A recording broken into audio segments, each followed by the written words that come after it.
Ça fait du bien de se lâcher un peu, d'être tout le temps sous ce stress. Adam Arishon, quand est venu le matin après la faute de Shabbat Kodesh, la première chose qu'il a fait, c'est se mettre à chanter Mizmor Shir Leyom HaShabbat. David Amelech Alav Shalom, chaque fois qu'il voulait remonter le moral au roi Shaoul, il était convié à venir jouer et à chanter devant lui. Le rabbi de Lubavitch, qui voulait tellement la Géoula, We want Mashiach, no, ne commençait pas de shiurim tant qu'il ne mettait pas tout le monde dans le rythme de la chanson. Le roi Chizkiyahu HaMelech Alav Shalom était le Mashiach Vadaï, nous dit la Gemara dans Masechet Sanhedrin, et on lui reproche une seule chose, une seule faute qu'il a fait dans sa vie, c'est que le jour du Hallel de Pessah, où on aurait dû avoir la Géoula, il l'aurait lu mais ne l'a pas chanté. Et à cause de cela, il a raté la possibilité d'être le Mashiach Vadaï alors qu'il avait toutes les caractéristiques qu'on attendait de lui. Et à la fin des temps, pour expulser de nous cette tristesse, cette situation dans laquelle nous sommes aujourd'hui, pas sur le plan simplement national, mais international, par problème financier, par problème de couple, d'éducation et autres, eh bien, s'il y a une chose qui a la force de tout repousser, ce n'est pas que l'étude de la Torah. Bien sûr que l'étude de la Torah est une priorité sur le reste. Mais cette étude de la Torah, comme d'ailleurs l'écrit Rabbi Nachman, celui qui étudie la Torah en la chantant se rappellera beaucoup plus que celui qui la lit sans la chanter. Le chant, c'est le langage de l'âme. Mais la reine, Zavar Gadol Vinifla, de temps en temps, on ne fait pas ça souvent, malheureusement, mais c'est quand même une ambiance qui est complètement différente, puisque dans le ciel, quand le langage ne passe plus, les notes passent. Le langage dans le monde d'en haut, c'est le monde de la musique, vous le verrez à 120 ans. Quand vous partirez de ce monde, en dehors de ce corps, vous verrez que dans le monde d'en haut, c'est un monde de musique et de son qui se fait entendre, alors qu'il n'y a pas besoin de parler, tout est télépathique d'une certaine façon. Et c'est pour ça que c'est tellement important de faire une chose dans la joie, tout le inyam ivdu et Hashem besimcha bo lefanev mirdana kol hamasameach chatan vekala zoche bechamesh kolot ma inyan hazeh. La Gemara nous répond comme Isével, comment elle a donné de la joie? Elle dansait. Comme ça nous dit la Gemara, mazé le sameach chatan vekala perouche davar, de danser devant eux. La reine, le chant s'accompagne de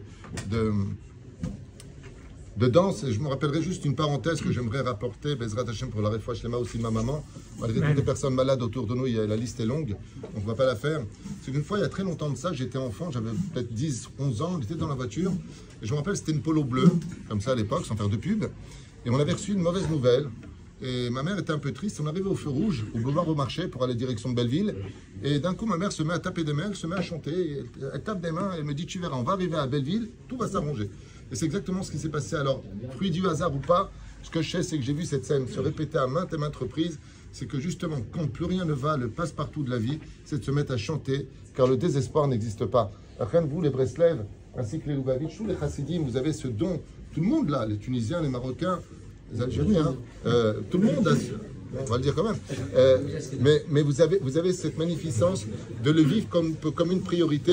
Et vous verrez, je finirai juste avec ça, qu'il n'existe aucune cérémonie chez nous, aucune. Même Tisha B'Av, on appelle ça les kinot. C'est-à-dire même Tisha B'Av se chante. Pourquoi? Parce que le chant, c'est la réparation de tous nos problèmes. Je n'escape Bezrat Hashem de comprendre la valeur du chant, la valeur de la danse et surtout de prier dans la joie.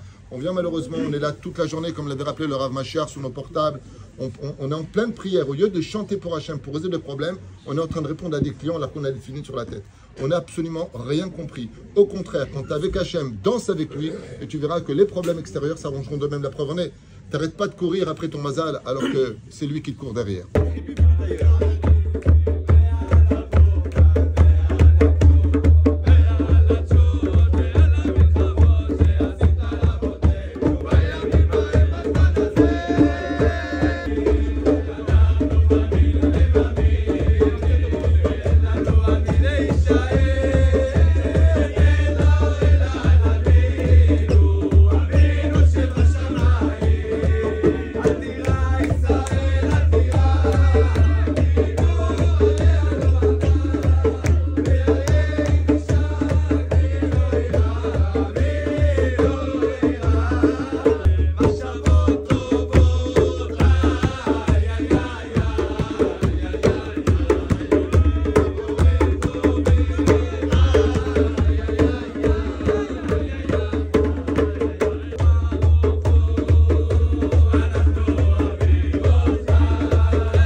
קודם כל, כל הכבוד. איפה כפיים? מחיית כפיים.